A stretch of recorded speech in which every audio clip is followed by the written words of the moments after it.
Which would you like? Which color would you like? I don't know. Which would you? I mean, you're wearing black, so I'll take the black so the microphone stands out for you. But look at the height difference. A little bit, just a small. Oh my God, you are so tall. How tall are you? 6'7". Here, I can squat down. 6'7". No, we're gonna make it work. Okay. 6'7" and 5'5". It's okay. Big Mo. If you add those together, we have a really tall person. We're a really tall person. But right about now, you're going to have to deal with a really short person. But you know what? Yeah. Welcome back. It's been a long time. Yes. But I'm starting to see you more often. Little bit. I think you should just move to the UK. Well, the thing is I don't know if you remember this. You're the first person that ever interviewed me. I'll never when forget. I came over here. We were in Liverpool at, what's the stadium in Liverpool? MEN. No, where Liverpool plays. Why am I drawing a blank? Manchester Arena thing. No. The Not Liverpool. For Liverpool. Yes, the actual Liverpool. Yeah, well, football I'm drawing a blank on the name. It starts with an A. Whatever. Yep. I'll see. I'm They're not gonna get mad at me now for not remembering it. You know what? I'll take it. Yeah. I never know where I am. Exactly. But yeah, it was the first time. Was the first one? Not the last. No, not at all. And I need you to tell me. I mean, you've been up to so much. I mean, we're here. Yeah. Obviously, you've just announced the all-women's card on March the 7th, International Women's Day, significance.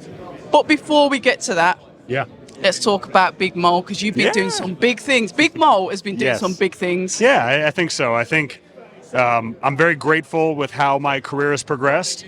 You know, I came into this industry wanting to be the best announcer in the world. I made that very clear that I want to be the best at what I do, and I take pride in that. And I want to announce big shows, and I want to entertain a lot of people.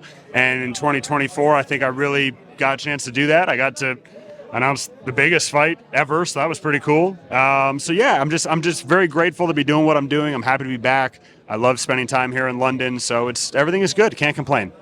Talking about the biggest fight, I know we spoke off camera, and I said I didn't watch the Mike Tyson-Jake Paul fight. I didn't actually watch it, but I did watch the Katie Taylor, Amanda Serrano. Of course. Now, the event itself, most valuable promotions, doing that whole thing, being there, announcing, you know, the viewing numbers on that was absolutely insane. Yeah. Talk to us about that, Mo, because, you know, I'm just, like I said, I'm just remembering Liverpool. Yes. You know, just getting started. Yes. The fresh guy there, Bournemouth, you know, all of it getting started. And then it's like, oh my God, look where he is now. I know. The progression. I know, it's cool. It's really cool to watch, and I'm love that everyone's been a part of it, including yourself. Look, Paul versus Tyson was an amazing event. Okay. From start to finish. I thought everything was super professional and well done. I thought Netflix did an incredible job. Oh, they did. To have Netflix be involved in our sport is massive. I have nothing to complain about that event. From start to finish, I loved it. It was very important, I think, for boxing to be on such a platform. As the event was building up, I remember at first they were projecting, 20 million viewers, which would have been massively successful. Then they rolled out a 3-part documentary that went #1 in the world on Netflix. Then it was boosted up to all right, I think maybe 50 million people or households can watch it. Then Tyson slapped Paul. That did 1 billion views across social media. Next thing you know, we have 100 million people watching boxing. We had, I think it was 50 million homes watch Katie Taylor versus Amanda Serrano. They made record money. It was probably the biggest viewership numbers for Mario Barrios, who is a world champion. Biggest viewership numbers for a lot of people that were on that card. The prelims had 1 million live viewers. The prelims had 1 million live viewers. Bruce Carrington was the first fight on the prelims. So I think that when you look at what's important for boxing, we have to understand that commercialization is really important. Viewership is really important. And we need to be putting boxing in places where it not traditionally is. And Netflix is one of those. So I think everyone that may want to say something about the event, or maybe they didn't love how the fight panned out or anything like that, here's what I challenge you. 100 million people watch the sport of boxing. People on that card made record money. That's a good thing for the sport. All the stuff that's going on across all the different stakeholders in the sports, whether it's different networks or promoters or even foreign nations, as we're seeing, all of that together is what's important for the sport. And Netflix getting involved was great. And it's quite ironic that you say that, because I was always one of these from the very beginning when I first started off the channel, saying that I'd like Netflix to get involved in boxing. So to see that, I was like, interesting. And then it was like, are they going to stay there? Most valuable is obviously the Connect for that, and Most Valuable going to do more shows on Netflix, and it's like interesting to see the progression because everyone's got Netflix. Yes, well, everyone's had it for years. So you automatically are plugging an audience that is naturally there. Correct. To talk about terrestrial TV, say for example, Channel 5 in the UK, it would generate natural viewers because people will watch it anyway. And this is what you have with Netflix, but then it's introducing the sport to people that might not necessarily watch it. Yes. And this is what we're talking about, that volume. Yes. And Netflix has got that. Absolutely. I think when you look at it, there's never going to be just one broadcaster. It wouldn't work. The sport is too big for that to happen. Absolutely. So the fact that we have so many powerful networks, whether it be Sky Sports, whether it be DAZN, whether it be Netflix, all of them that get involved, it's valuable. If Netflix only did one fight a year, imagine. Great. The fact that they're doing it at all is amazing. We have to remember that Netflix is now just starting live sports. They picked boxing as that. They chose to kick off live sports on Netflix before the NFL, before anything like that. They picked boxing. That's a win. Which in the US is probably one of the lower tier sports because the amount of sports that you've got out there anyway. So to me, that does really well for the sport that we love. Look, it proved something that we all know. A lot of people that are within the industry of boxing understand that boxing can be inconsistent, it can be fragmented, it can be a broken system at times. But when it's done right, and when it's promoted correctly, and when it gets the public interest, it is the biggest sport in the world, and we saw it. Shattered viewership numbers. It doesn't matter if it's Mike Tyson or Jake Paul. What it showed is that when an event is put together correctly, start to finish, it can be a huge event. Do you think when we talk about development and obviously investment in the sport, listen, I know that, say for example, the UFC, they have done a lot of, pre-fight, they do the documentaries around the fighters. We've had that before. That's sort of like a UFC model that's filtered its way. I've saw tremendous documentaries with Errol Spence Jr. and Terence Crawford before their fight. It sort of like gets the viewers in the mood for the fight because you're looking at some background history. And you said Netflix kind of like piggybacked on that because they've got this massive broadcasting system where they use that to draw people in, to get their interest. When do you think they're going to do it again? And do you think they're going to do it again? Do you think they're going to stay in the sport? Because I've asked a couple of people, Mo, and they're like, nah, that was probably just a one-off. Yeah, look, I'll put it like this. I'm listening. 65 million homes watched. 100 million people watched.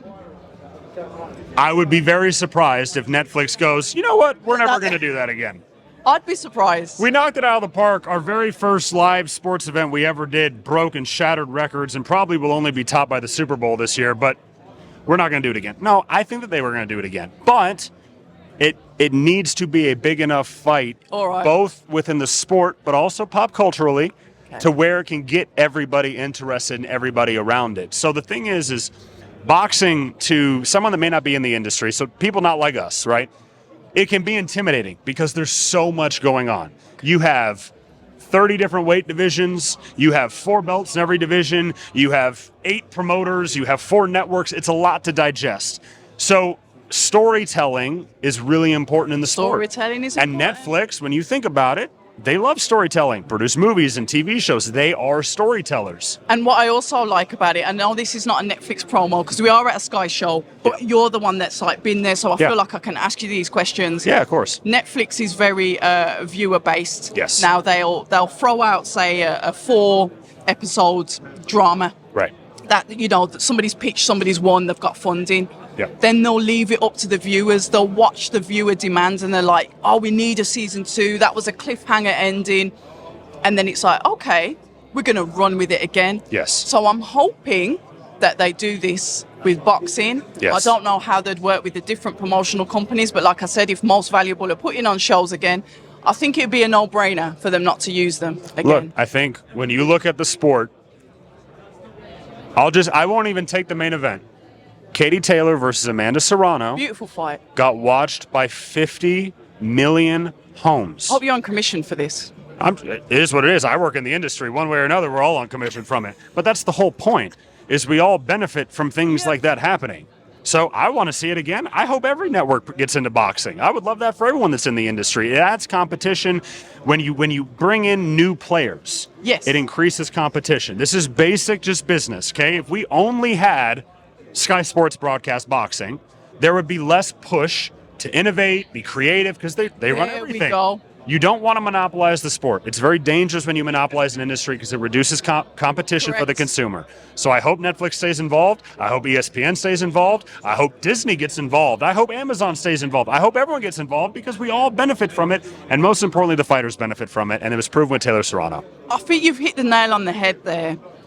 We do want to keep that competition alive. Yes. We do want to have like several outputs for things that we love, because guess what?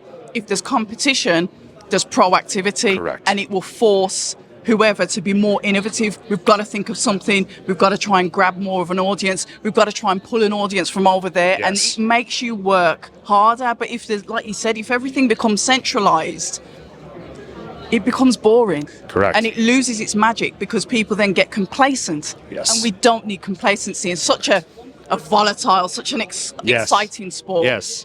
I would rather see multiple promotions and networks that can feature stars on their own rather than us saying, we're all going to go on one place and let's hope that there's enough bandwidth for all of you. We're going to find out. It's tough to do. Tough to do. But let's talk about your relationship that you've got with, Sky Sports Boxer. A sunny day in Bournemouth to a cold winter morning in London. Yes.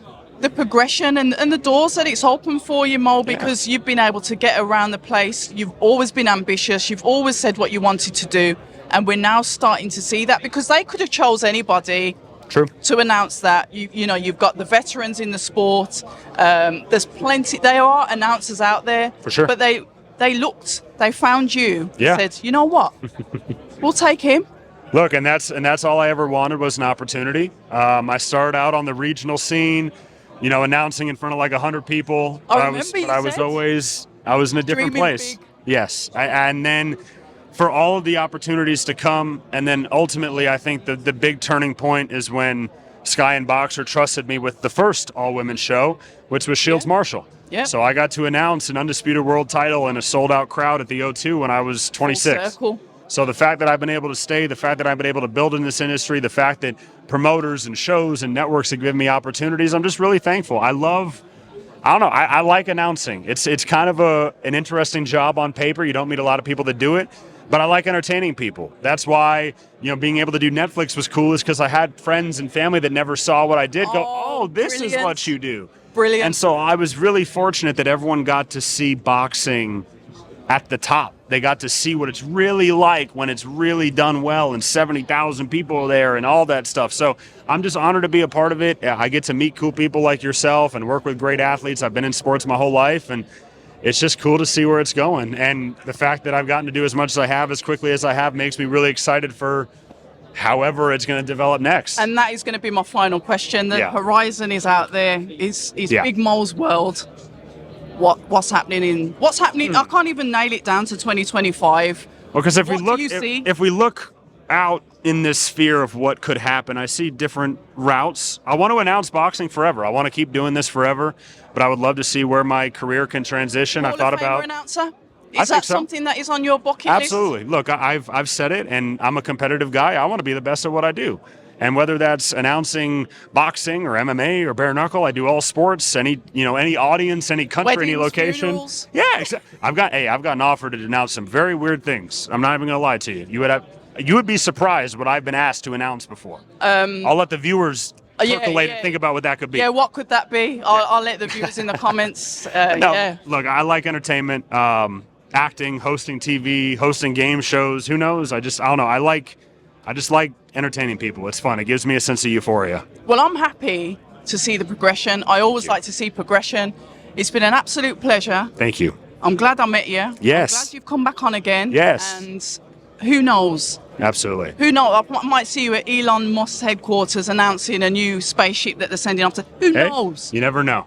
At some point, you're not going to be just October Red for boxing. You're just going to have to rebrand to just October Red everything, because you're not going to be able to just do boxing. You're going to have to do different things, especially if I go announce product launches and things like that, I'm gonna need you there. So we love it. I've always appreciated your friendship and you talking to me and being keen on what I do, so I appreciate it. Make sure you guys follow October Red Boxing, one of the hardest working people in the industry that I've met, a very, very sweet person that cares about this sport, cares about the boxers, cares about the ring announcers, cares about everybody. So from the bottom of my heart, I say thank you for everything. You so Appreciate much. that. Oh, I'm blushing, don't know what to say now. Guys, you know what to do, the magic stuff, like, subscribe, share, all that good stuff. And Big Mo, thanks for your time. Absolutely. Take care, everybody. People say I'm toxic, and honestly, I don't care.